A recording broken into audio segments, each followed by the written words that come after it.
नमस्कार, स्वागत है आप सभी का द इकोनॉमिस्ट में। तो चलिए शुरुआत करते हैं लेक्चर की। तो अभी हम बात करने जा रहे हैं रशिया की, जिसने की 12 मिलियन यूएस डॉलर का फाइन इम्पोज किया है एप्पल के ऊपर। तो काफी बड़ा शौक है इस बड़ी कंपनी के लिए जो कि रशिया में ऑपरेट कर रही है। ओके, वैसे ये कंपनी यूएस की है, हेडक्वार्टर भी यूएस में है, लेकिन शाखाएं इनकी ना पूरे दुनिया भर में होती हैं, जहां पर भी इनके प्रोडक्ट जो है ना वो बिकते हैं। ओके, तो अगर हम बात करें इंडिया में, तो इंडिया में भी ये प्लांट लगा रहे हैं। ओके, तो वहां पर अपने प्रोडक्ट्स को इंडिया में भी सर्कुलेट कर रहे हैं, तो रशिया में भी ऐसे ही अपने प्रोडक्ट्स को ये सर्कुलेट करते हैं। तो एप्पल एक कंपनी का नाम है जो बहुत सारे प्रोडक्ट बनाती है, जिसका मतलब सबसे जो फेमस प्रोडक्ट है वो है आईफोन। ओके, तो इसके अलावा और भी बहुत सारे प्रोडक्ट हैं, उसके बारे में मैं आखिर में बताऊंगा। क्वेश्चन अभी ये है कि रशिया ने ऐसा क्यों किया है, इतना बड़ा फाइन जो है ना वो अभी इस कंपनी के ऊपर क्यों इम्पोज किया है। ओके, तो चलिए शुरुआत करते हैं। तो अभी जो रशिया की फेडरल एंटी मोनोपोली सर्विस, तो इस नाम की जो एजेंसी है ना, तो अभी उसी ने इस कंपनी के ऊपर फाइन इम्पोज किया है 12 मिलियन यूएस डॉलर का। तो ये यहाँ पर आरोप लगा है कि इन्होंने अपनी पोजीशन का, डोमिनेंट पोजीशन का, मतलब सबसे टॉप पर है अपने सेक्टर में, तो उसका गलत इस्तेमाल किया है मोबाइल एप्लीकेशन मार्केट में। तो जब भी हम मोबाइल एप्लीकेशन, मोबाइल ऐप्स की बात करते हैं ना, तो उसके रिगार्डिंग यहाँ पर बात कर रहे हैं कि अपने ही ऐप्स को ज्यादा प्रमोट कर रहे हैं, जो इसके मतलब इस ऑपरेटिंग सिस्टम के तहत यहाँ पर जो फोन जो है चलाए जा रहे हैं। ओके, यहाँ पर वही बात की जा रही है कि एप्पल का यहाँ पर जो डिस्ट्रीब्यूशन है मोबाइल एप्लीकेशंस का, जो कि इसके इसी के आईफोन ऑपरेटिंग सिस्टम के तहत यहाँ पर काम करता है। ओके, तो एंड्रॉयड अलग अलग जो एंड्रॉयड होता है वो अलग ऑपरेटिंग सिस्टम है, तो आईफोन का अपना होता है। ओके, तो इसी के चलते ना इसकी सिक्योरिटी थोड़ी ज्यादा मानी जाती है, अगर हम आईफोन की बात करें या फिर एप्पल कंपनी के बने हुए प्रोडक्ट की बात करें। जितने भी बड़े बड़े जो प्रोजेक्ट्स होते हैं, ओके, जहां पर मतलब हजारों करोड़ों की डीलिंग होती है, तो वो सभी प्रोजेक्ट्स की डील जो होती है ना, जो डॉक्यूमेंट्स होते हैं, वो ज्यादातर जो है के एप्पल के ही किसी हार्डवेयर या फिर लैपटॉप यहाँ पर मोबाइल में रखे जाते हैं, क्योंकि सबसे ज्यादा सिक्योरिटी इन्हीं की मानी जाती है। तो वही बात कर रहे हैं कि अपने ऑपरेटिंग सिस्टम के तहत यहाँ पर अपने ही प्रोडक्ट्स को ये ज्यादा जो है ना यहाँ पर एडवांटेज दे रहे हैं, दूसरे को आगे नहीं आने दे रहे। हालांकि एप्पल ने डिसएग्री किया है इस रूलिंग के साथ, तो यहाँ पर ये अपील करेंगे फर्दर आगे कोर्ट में कि मतलब जो हमारे ऊपर एलिगेशन लगे हैं वो गलत है, फाइन इम्पोज किया गया वो गलत तरीके से किया गया।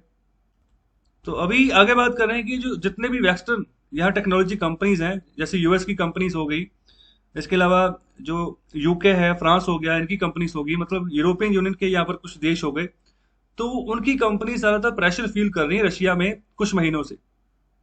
तो इसके पीछे का कारण यहाँ पर क्या हो सकता है?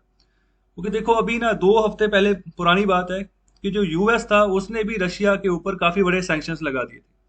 तो रशियन कंपनीज के ऊपर सैंक्शन लगा था जो यूएस में ऑपरेट कर रही थी। तो इस तरीके से सैंक्शन लगाया कि वो अपने आप को एक्सपैंड ही ना कर पाए। जो यूएस के यहाँ पर फाइनेंसर थे, यूएस के जो इन्वेस्टर्स हैं, जो पैसा देते हैं किसी कंपनी को ग्रो करने के लिए, तो उनको रोक दिया है कि आपने किसी रशिया की कंपनी को यहाँ पर प्रमोट नहीं करना है। ओके, तो मतलब रीजन ये है कि जब यहाँ पर इलेक्शन हुए थे ना यूएसए में, अक्टूबर नवंबर 2020 में, तो उसके बाद से जो जब राष्ट्रपति बने जो बाइडेन, तो उन्होंने यहाँ पर इंक्वायरी बिठाई थी कि ये पता करो कि क्या रशिया का कोई इंटरफेरेंस था हमारे इलेक्शंस में जो यूएस में हुए थे, क्या वो चाह रहे थे कि डोनाल्ड ट्रंप ही दोबारा बने, और इस तरीके से और भी बहुत सारी एलिगेशंस थी। ओके, तो यहाँ पर जिसके रिगार्डिंग उन्होंने इंक्वायरी बिठाई, जब रिजल्ट आया उसी के चलते उन्होंने सैंक्शंस लगा दिए। तो अभी रशिया में भी वैसा ही होगा। रशिया भी वैसे ही ना मतलब जवाब देगा जैसे यूएस कर रहा था, तो रशिया भी बिल्कुल उसी तरीके से काम कर रहा है। तो बहुत सारी यूएस की कंपनीज रशिया में भी काम करती है, ऑपरेट करती है। ओके, तो यहाँ पर इसीलिए यहाँ पर ना western technology companies pressure feel कर रही हैं। तो उसका एक और रीजन है। ओके, तो यहाँ पर और रीजन क्या है?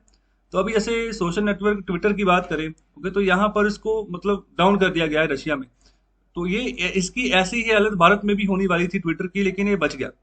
ओके, तो जैसे फार्म प्रोटेस्ट चल रहे थे भारत में, ओके, तो उसके रिगार्डिंग ना गलत इन्फॉर्मेशन ट्विटर के हैंडल्स पे चल रही थी, तो भारत सरकार ने 2 बार रिक्वेस्ट भेजी थी इसको कि ये जो गिने चुने ट्विटर हैंडल्स है ना, मतलब खुद सेलेक्ट करके भेजे कि ये जो हैंडल्स हैं इनको आप डिलीट करो, ये रॉन्ग इन्फॉर्मेशन जो ना वो फैला रहे हैं, जेनोसाइड के बारे में इन्फॉर्मेशन फैला रहे हैं कि मतलब ऐसा कुछ हो रहा है। ओके, तो जो कि गलत है, वो जो कि झूठ है। लेकिन ट्विटर ने रिस्पॉन्ड नहीं किया। तो रिस्पॉन्ड तब किया जब यहाँ पर जो ministry of information technology, okay, जो रविशंकर प्रसाद जो मंत्री हैं उस मंत्रालय के, तो उन्होंने जब बोला कि ट्विटर के ऊपर हो सकता है कि पाबंदी लगा दी जाए भारत में, तब जाकर रिस्पॉन्ड करा, तब जाकर इन्होंने उस हैंडल्स को डिलीट करना शुरू किया। तो यही सेम चीज रशिया में भी हो रही थी। तो रशिया ने भी इनको बोला था कि यहाँ पर कुछ हैंडल्स हैं, उनको यहाँ पर डिलीट की जाए, उनको किया जाए, लेकिन ये रिस्पॉन्ड नहीं किए। ओके, जिसके चलते मतलब इनको स्लो डाउन कर दिया गया। ओके, रशिया में। तो इसके अलावा और भी है गूगल, फेसबुक, टिकटॉक, मतलब कि ये भी सभी सेम ही दायरे से गुजर रहे हैं रशिया में। ओके, तो मतलब सेम जैसी ही सिचुएशन जैसे ट्विटर की है, बिल्कुल वैसे ही सिचुएशन ये बाकी कंपनीज की है रशिया में। तो ये भी रीजन है। तो अगर हम रशियन करेंसी में बात करें ना, तो ये बनते हैं 906 मिलियन रूबल्स। ओके, तो यहाँ पर डॉलर्स में बनते हैं 12 मिलियन डॉलर, जो कि जिसका फाइन इम्पोज किया गया है। तो रूबल्स याद रखें, रशिया की करेंसी है ये। ओके, तो अभी जो इन्वेस्टिगेशन जो यहाँ पर जो एजेंसी इन्वेस्टिगेशन कर रही है, तो उसको कंप्लेंट किसने की थी? उसको कंप्लेंट की थी एक साइबर सिक्योरिटी कंपनी है, कैस्पर स्काई लैब। तो इसके भी ना एंटीवायरस आते हैं। तो ज्यादातर भारत में भी इन्होंने अपनी यहाँ पर एक पहचान बनाई थी एंटीवायरस के मामले में। तो इन्होंने ही कंपनी इसी कंपनी ने यहाँ पर कंप्लेंट की है FAS को। तो इन्होंने यहाँ पर कहा है कि इनका जो नया वर्जन आया है, इन्हीं का यहाँ पर सेफ किड्स एप्लीकेशन की अगर बात करें, ये जो ऐप है सेफ किड्स के नाम से, तो वो अभी ना यहाँ पर जो एप्पल का ऑपरेटिंग सिस्टम है, तो वो इसको डिक्लाइन कर रहा है, मतलब कि इसको डाउनलोड ही नहीं होने दे रहा। ओके, मतलब कि जिसके चलते हमारा जो यूजर शेयर है वो कम होता जा रहा है। तो ये बात यहाँ पर आरोप जो था ना, इस वजह से लगा था। ओके, मतलब इनकी ऐप जो थी वो डाउनलोड नहीं हो पा रही थी एप्पल ऑपरेटिंग सिस्टम से, जिसके चलते इन्होंने कहा कि मतलब ये डोमिनेंस पोजीशन जो है ना अपनी, उसको इसका इस्तेमाल कर रहे हैं और मतलब कि गलत तरीके से अपना बिजनेस चला रहे हैं। तो अभी थोड़ा एप्पल के बारे में पढ़ लेते हैं। तो ये अमेरिकन मल्टीनेशनल टेक्नोलॉजी कंपनी है जिसका हेडक्वार्टर है क्यूपर्टिनो में। ओके, तो कैलिफोर्निया में ये पड़ता है। कैलिफोर्निया एक राज्य है अमेरिका का, तो काफी बड़ा राज्य है ये। ओके, काफी बढ़िया इकोनॉमी है इस कैलिफोर्निया राज्य की। ओके, तो इसका कोई एक बड़ा शहर है, तो काफी न्यूज में रहता है। ओके, तो उसका नाम कमेंट बॉक्स में आंसर करें।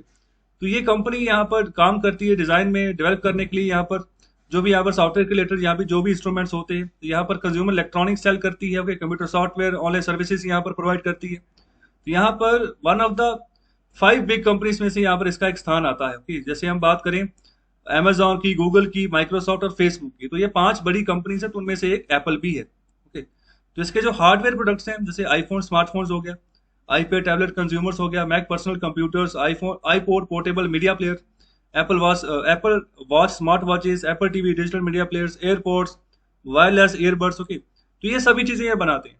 तो इसको बनाया गया था 1976 में क्यूपर्टिनो कैलिफोर्निया में ही। ओके, तो इसके अलावा इसका जो रेवेन्यू है वो है 265 बिलियन US डॉलर। तो 2018 के हिसाब से ये डाटा है, अभी ज्यादा ही है।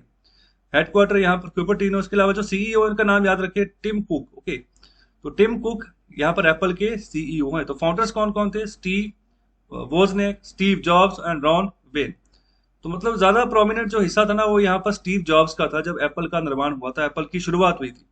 आइडिया इनका था, स्टीव जॉब्स का, इन्हीं की रिसर्च थी, जिसको कि आगे फर्दर परस्यू किया गया और इतने बड़े पैमाने पर एप्पल फैल गया। ओके, तो जो जो एप्पल के पीछे सिंबल भी होता है ना, जो मतलब कटा हुआ एप्पल है, तो वो कटा हुआ एप्पल भी जो यहाँ पर सिंबल रखा गया, तो उसके बारे में भी यहाँ पर स्टीव जॉब्स का कहना था कि मतलब कि नथिंग इज परफेक्ट। ओके, मतलब अगर हम जितना भी कोशिश कर लेना कि हम आपको बढ़िया से बढ़िया चीज दें, तो फिर भी ये नहीं कह सकते कि ये परफेक्ट है। ओके, तो बिल्कुल इसीलिए यहाँ पर ये जो एप्पल है ना, तो यहाँ पर ये कट रहता है। ओके, तो फिर भी देखो कितनी बढ़िया टेक्नोलॉजी आपको देते हैं, सिक्योरिटी देते हैं, और फिर भी मतलब यहाँ पर ये बात कह रहे हैं कि कहीं ना कहीं पर फिर भी इम्परफेक्शन रह गई है। तो कैसा लगा लेक्चर आपको? तो इसका फीडबैक दें और लेक्चर को शेयर करें ज्यादा से ज्यादा। चैनल को सब्सक्राइब करें, लाइक करें। बहुत बहुत शुक्रिया, धन्यवाद।